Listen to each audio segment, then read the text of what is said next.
Welcome to the Catholic Cafe, where Catholic truth is served fresh daily. We've made you a reservation in the luxurious corner booth, so come on in and see what's on the menu today. Now, here's your host, Deacon Jeff Drzymski.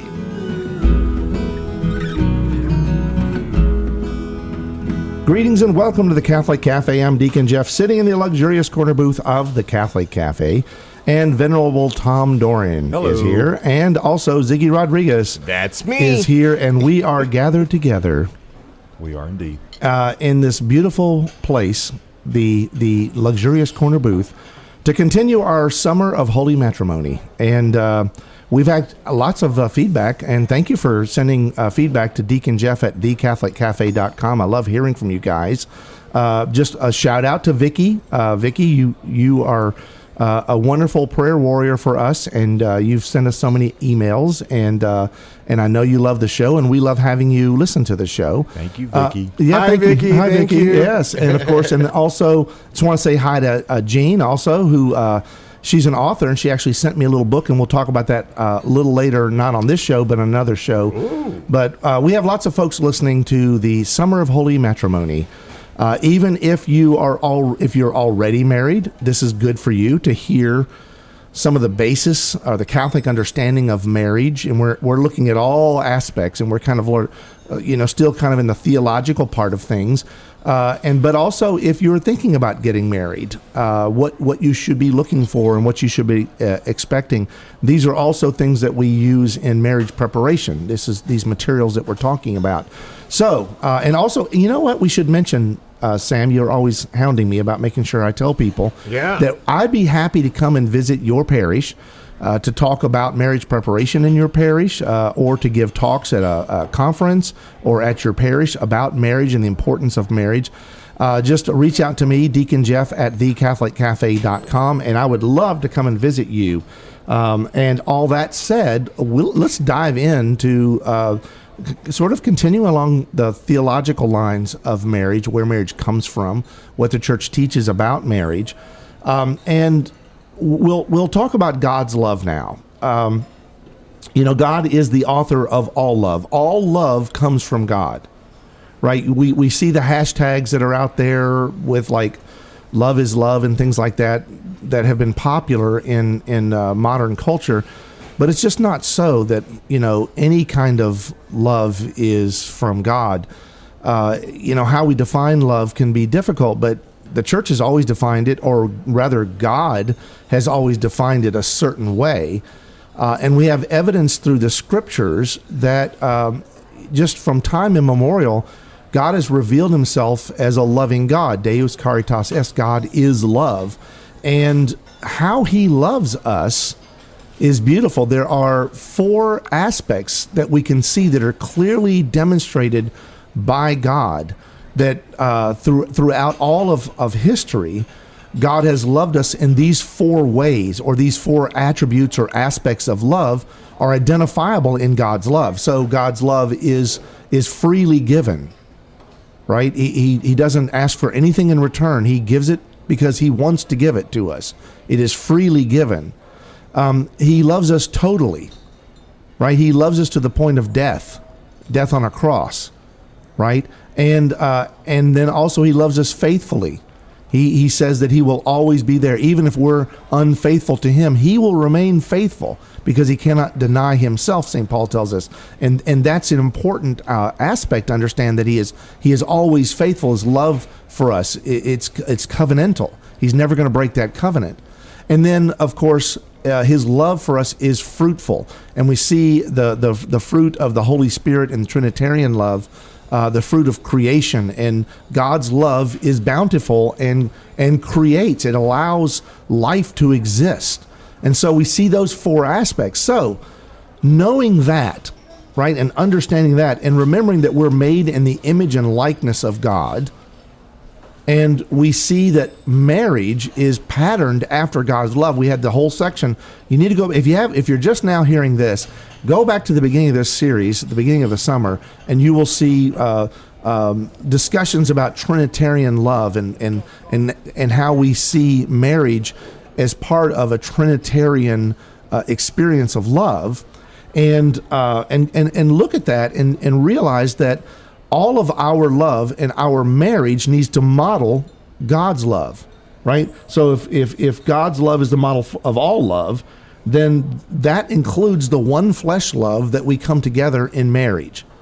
So for marriage to be, we'll just say valid, for lack of a better word, for it to be a good thing, for it to be successful, for it to work, marriage must not be contracted or engaged if it doesn't include all four of those elements: free, total, faithful, and fruitful. So a marriage that is contracted without one of those, if any of those is dropped out, it's not a valid marriage. And if we're aware of on the front end of that marriage, like when the engaged couple, this is why marriage prep is so important. Because if you don't have those four aspects, if they are not present, right, the willingness to be freely joined together, the free choice of marrying, the total gift of oneself to the other, the promise for a faithful and forever love until death do you part, and for the idea of being open to life, to fruitfulness in your love.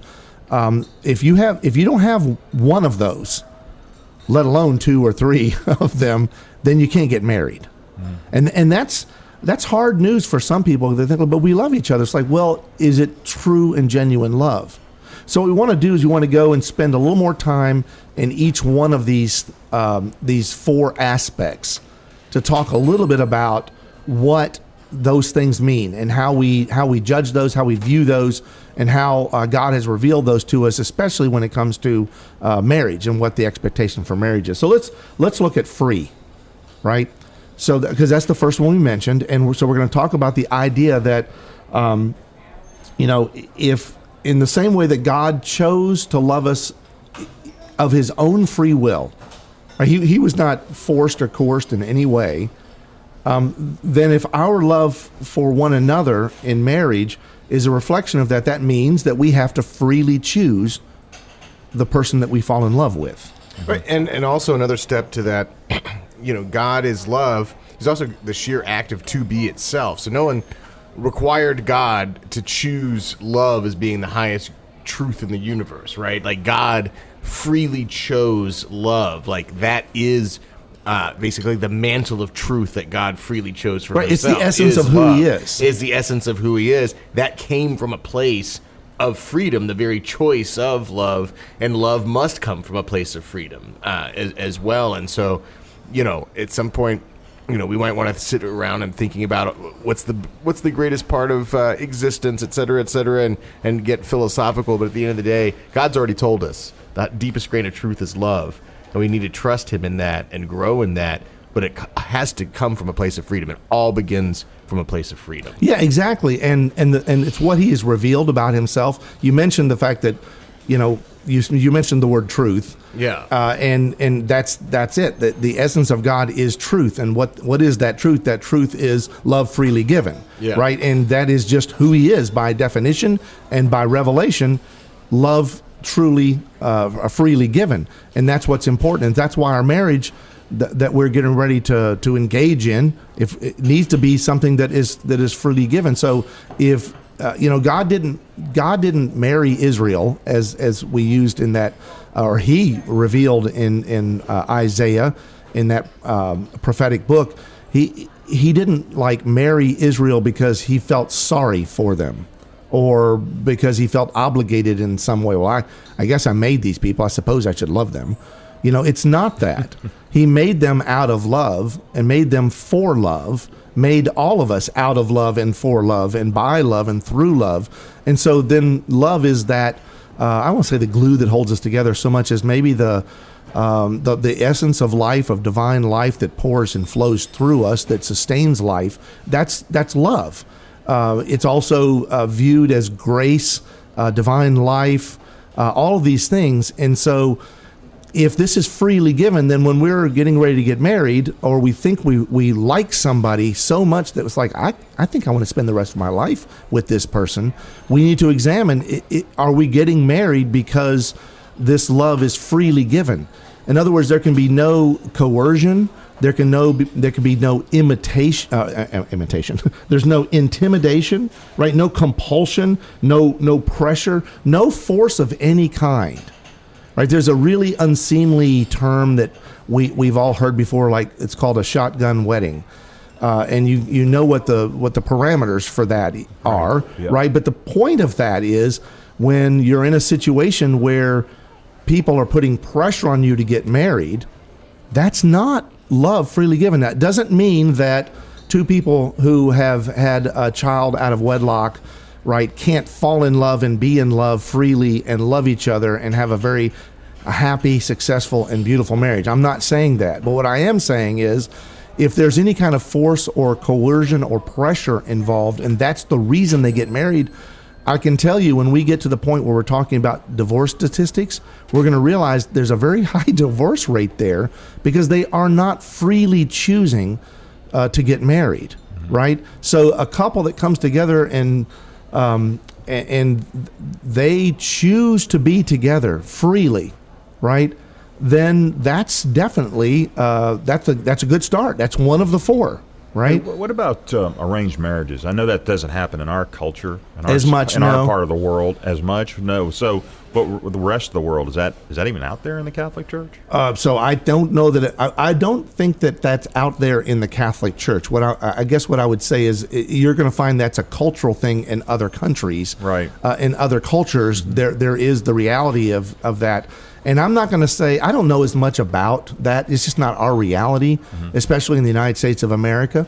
And I tend to be against it. Like I would say, I think that people need to find their love and fall in love. That doesn't mean it's not good that we have some meddling parents that say, the Smiths, have you met the Smith's daughter? Yeah. She's cute. Have you met Sam? Yeah. Good catch. Yeah, exactly right. We got Sam Rodriguez sitting right here, ladies. Yeah. Hey. That's right. No, you just lost most of them. You just lost them. But the point is, don't start doing your Barry White voice because that's not. That was my Freddie the Boom Boom Washington. Yeah, well, that's close. Hi there. Yes, exactly. So the thing is, I just arranged marriages.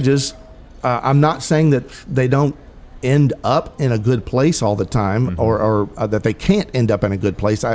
But I am going to say that.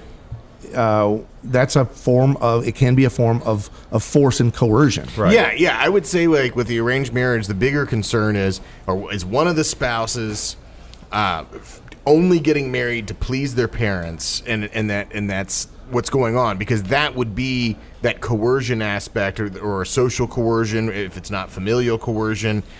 As to whether or not they have like fallen in love and like had like the emotional aspects of it. The emotional aspects are important, but two people can freely choose to love one another.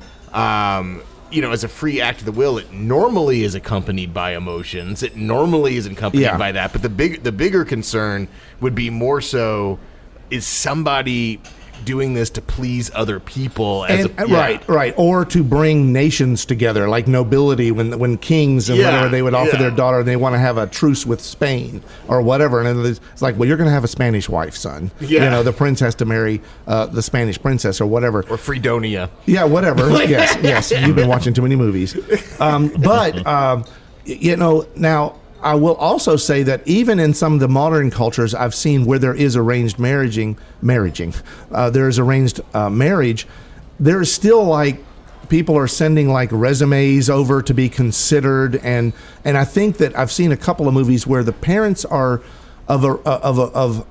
they're arranging a marriage for their child, and they're living in hopes that child will pick the one that they want, where this resume looks good, this person looks good, and there is a desire that they want them to fall in love, right? So there's a lot of cultural aspects there, Tom, but my advice, stay away from it. Yeah, I agree. And we have enough meddling parents as it is now. Yeah. But really we don't want to get in the way of this act of free will, and the way in which God might present our potential bride or groom to us, and then this free choice to marry, to love another.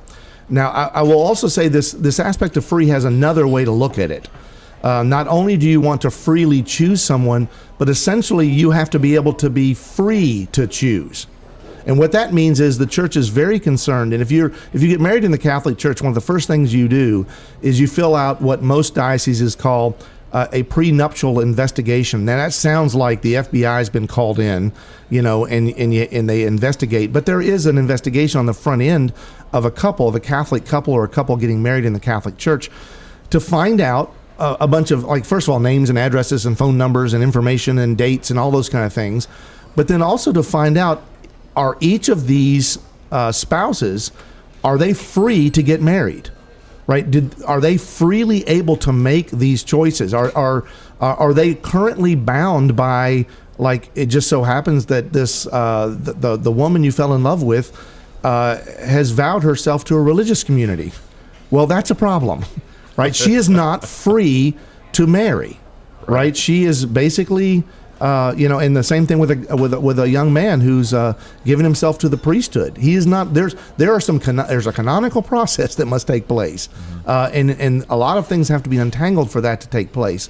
But hopefully we pray that there's enough discernment on the front end that we don't have this problem or this realization that this really wasn't for me. And those examples are few and far between. But it does speak to the point that you have to be able to be free, like literally available. I'll say it that way. And there are no impediments. And some of those impediments might be, there's the church has a whole list of them, and this is not an exclusive list. There are more, but like you have to be able to entirely give consent, right? You have to be able to be freely open for all of this, but there are things that can hinder or even mitigate and like essentially disallow your ability to make a choice. For instance, you might have a medical or psychological incapacitation, right? You might have an addiction, right? This can be pornography, alcohol, drugs, right? You might have some severe level of immaturity, right? Where you don't understand anything about life. And again, the immaturity can be like there might be age things going on there. So when you're, I think when I was 12 and fell in love with this older girl who was like 16, I think there was a problem there for me. Mm-hmm. It was puppy love, and that's great. But it wasn't ever going to end up in marriage, and immaturity there would have been an impediment, mm-hmm. right, to understanding fully what love is. But then also there's like criminal behavior. There are deception and lying, not telling the truth about things, not being open to life, right? Not wanting children, for instance, or lying about that. Infidelity, having another relationship at the same time. And then also there's grave fear or consanguinity, which is I've been waiting for you to pronounce that word. Consanguinity? Yeah. Yeah. Well, I don't like to say it, but it's basically I wouldn't either. It's a blood relationship that's too close. Right. Right. So First cousin. Yeah. Well, and then in some states even closer. Yeah. So, but the point is there, the church. These are all things that the church would say. Okay, this is bad idea. This is a bad idea. And in fact, it's not the church's determination so much as God's revelation that this is not a marriage that we can witness. Right. You can't get married because of these things. These are impediments to God's grace in marriage. Mm-hmm. Right? Now, some of these can be overcome through therapies and through doctor visits and through time and working through it. Some of these can be overcome. But at the moment when you are going to contract that marriage, when you're going to get married in the Catholic Church, none of these things can be in place. We might have some people here in the audience who are parents who wish that their children would get married, that they're old enough. Why haven't they gotten married? You might want to look at the list and see whether or not your child has some things to work through, because sometimes people in this world rush into marriage and it doesn't work out, and a lot of times they'll rush into marriage outside. They end up rushing out, exactly. Yeah. And so, immaturity, you hear that on the list. sometimes people can be emotionally and stunted because of like traumas, but then sometimes there can be things like coddling that happens that have negative patterns in our lives. And so, if you're seeing things, if anything on this list jumps out, or if your child has addictions that need to be taken care of, if the greatest desire of your heart is for them to flourish in marriage, then if you're a parent, you may want to look and say, hey, is there something that's jumping out at me that maybe I can step in and I can do a better job of loving my child in some way to be of support to them, to help them prepare for that. Okay, so we've said all these negative things. I do want to reiterate here, this is not supposed to be a list of things to scare people out of marriage. Yeah. It's like, I don't know, I think I have grave fear, and it's like, well, no, just hold on. These are all extremes, and I want people to understand that at the end of the day, that the church is concerned about these things because the church wants the best for the people of God, right? We want that to be a beautiful, long, and happy marriage. And it's not that all mental illness issues necessarily mean, this person can't get married. Correct. But you shouldn't hide it. You need to be upfront about your history when talking to the priest and going through the investigation. That's exactly right. Going through the investigation sounds really ominous. Thanks, Sam. Oh, sorry. Going through, what is the proper preparation, word? Marriage preparation. Marriage preparation. But you're right. It is the prenuptial investigation. Yeah. He's right. I just, I was just putting all the bad stuff on you, But anyway, at the end of the day, God's love is free. He loves us unconditionally, no strings attached, and that's exactly how your love needs to be on that free basis. Now, the other thing I'd say about free is there's no marriage that's free. I don't know if you look at the price of wedding cakes and dresses, but it's expensive. So, but that's not the free we're talking about. So, the other thing, we have a few minutes left. I do want to talk about the second aspect, and that is the aspect of total love. The example I gave about God, his total love for us was that he died. He was willing to die on the cross, not just be wounded, not just be spat upon, not just be brutalized, and people say really bad things to him. And those are all bad things, right? But he gave the last full measure of devotion. He died for us. He was willing to die on the cross.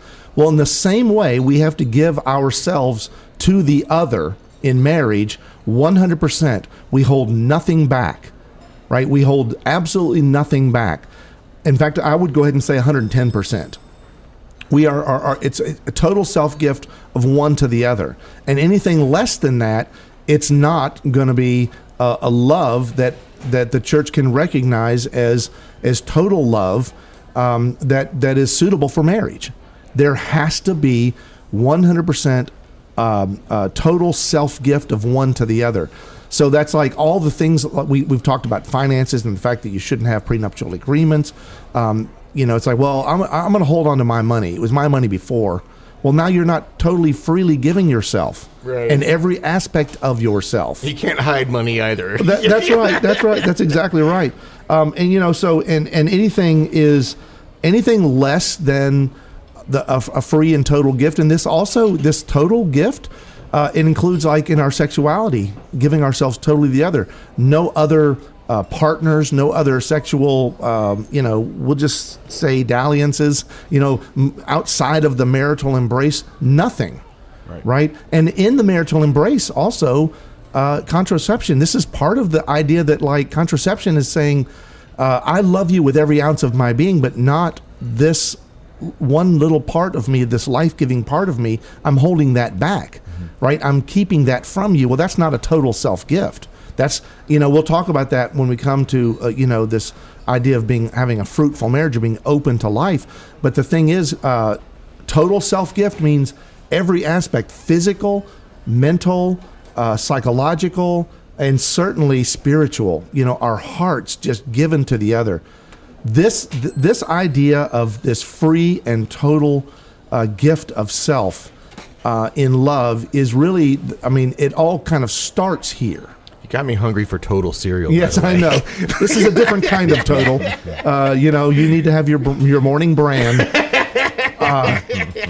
But so often marriages are, people are joined together missing this idea of free, and they may not even realize it. Yeah. That's why this, what you called an investigation, I thought you called it an investigation. That's why we need to look. That's why we need to look at. That's why marriage prep is so important. We need to discuss these things ahead of time. It's amazing the number of times that we have canonical impediments and problems people don't realize. They get married and then there's a divorce and it's messy, and no one wants to get a divorce. They're expensive, they're ugly, and they're problematic because there's sometimes children involved, and families now are part of the battle. It's not good. It's not healthy, and a lot of it can be avoided if we look at the front end and realize that we weren't free to marry. Right? There were problems and issues in discovering when someone goes through an annulment process from a previous relationship. They find out like, wow, I didn't realize this, but I really was not free to marry.